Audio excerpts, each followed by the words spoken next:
Chapter 15, 3:15 a.m. His mother reached out and switched on the light. What kind of pain, Billy? He stood beside the bed, clutching his stomach. In my stomach. Ooh, there it goes again, I think. Did you eat something before bed? She was pulling on her bathrobe. John.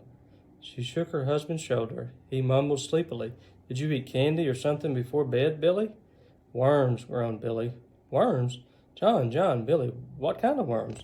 Regular worms, night crawlers. She felt his forehead, lifted his chin to look in his face. You don't have a temperature. How many worms did you eat? 5. 2 boiled and 3 fried. With ketchup, mustard, horseradish, salt, pepper, butter. To make them taste better. Fried? Ketchup? Tastes better? John, wake up.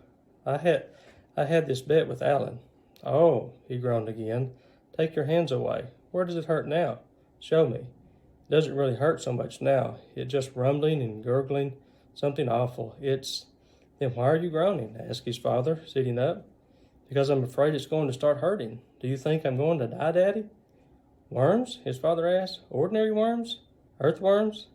Billy nodded. And how many did you eat this evening?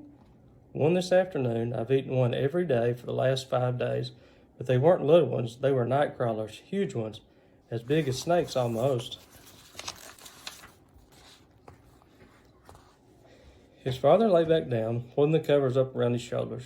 Don't worry, eating 1 night crawler a day for 6 weeks wouldn't hurt you. Go back to bed. It's probably all the ketchup and mustard that's upsetting your stomach. Drink a glass of warm water. John, are you sure? Said Billy's mother. It doesn't seem to me that worms would be a healthy thing to eat. John? His father snuggled deeper under the covers.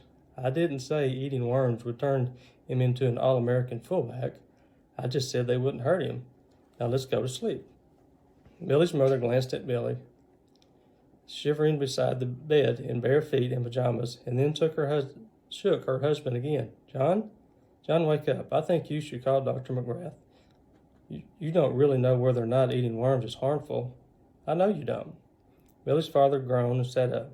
Now look, I'm not going to call Dr. McGrath at 3:30 in the morning to ask if it's all right for my son to eat worms.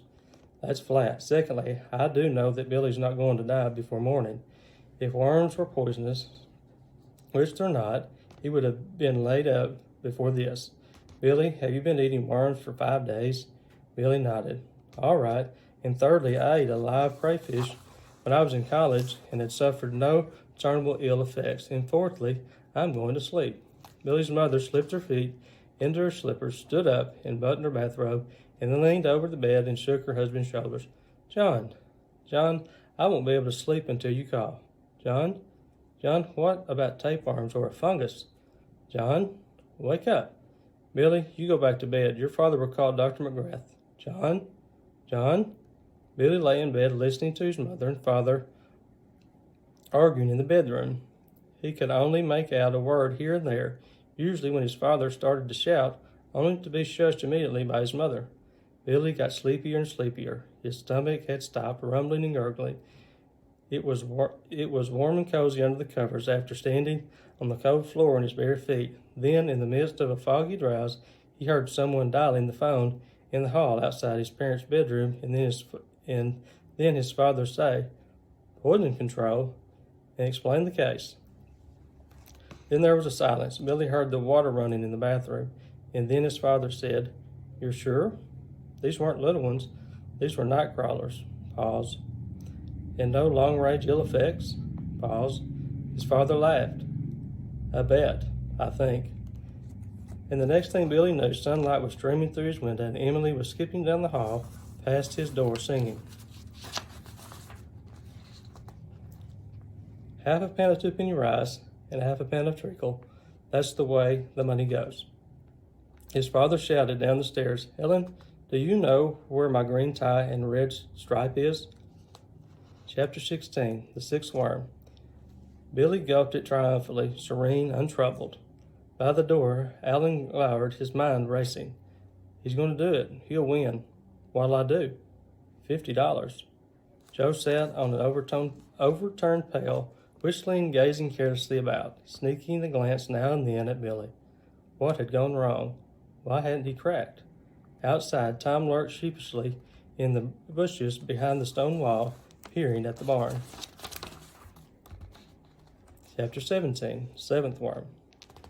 Billy ate it offhand, sideways, reading the comic book. Alan and Joe squatted glumly in the barn door, watching him. As Billy was daubing horseradish sauce on the last bite, Tom's head appeared in the corner of the grimy window. He waved tentatively at Billy. Ignoring him, Billy gulped down the last bite, wiped his mouth, and tucking his comic back under his arm, strode airily out of the barn, remarking over his shoulder, "See you tomorrow, fellows." Chapter 18, The Eighth Worm. "Where's Joe?" asked Billy, spreading mustard down the length of the fried worm. "He wouldn't come," said Alan sullenly. "It's not fair putting on that much mustard." "Aha," said Billy. "Who says? I can put as much as I like, whatever I like, and you know it. Why wouldn't he come?"